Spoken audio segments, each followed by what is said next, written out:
Hello everybody. The World Toe Wrestling Championships is taking place today in Ashbourne in Derbyshire. A bit like arm wrestling.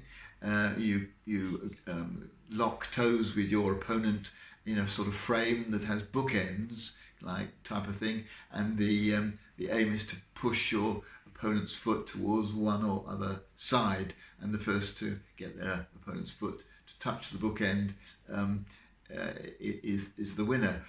And it's taken very seriously by some people. Sadly, injuries even occur. One person broke their ankle one year and toes get damaged. One person had all his toenails removed in order to give him greater traction.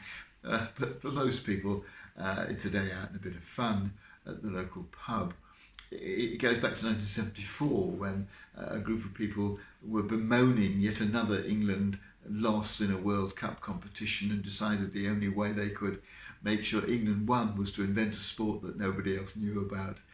And so they came up with this idea of toe wrestling. But it'll happen today in Derbyshire.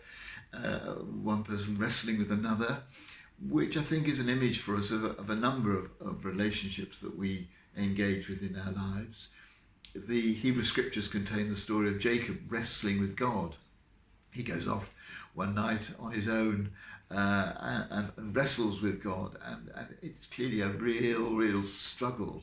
But after it, he's a different person. His name changes as a symbol of that, from Jacob to Israel, one who has wrestled with God. And I think wrestling with people is something that can benefit us. If someone stands in our way, seems to be blocking what we want to do, is being obstructive of the things that we would like to happen, it feels annoying, it feels frustrating, but it can be really quite helpful and enable us to grow. Of course, some people are just obstructive for the sake of it. Some people are just plain wrong in the ideas they're putting in the way of ours. Maybe they're just being very short-sighted. But a lot of the time, the obstructions that annoy us are actually important things for us to think about. And it makes us look again at our own plans, perhaps refine the details a bit. It makes us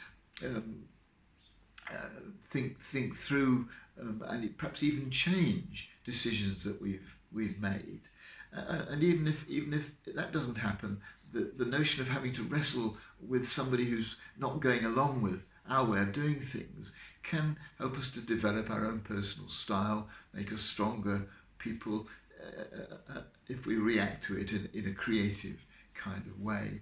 And so I'm going to just, instead of trying to allow myself to be annoyed when people obstruct my path, I'm going to wrestle with their ideas, wrestle with their motives, wrestle with their suggestions, in the hopes that out of it all I shall become a better person and be clearer about the right way forward.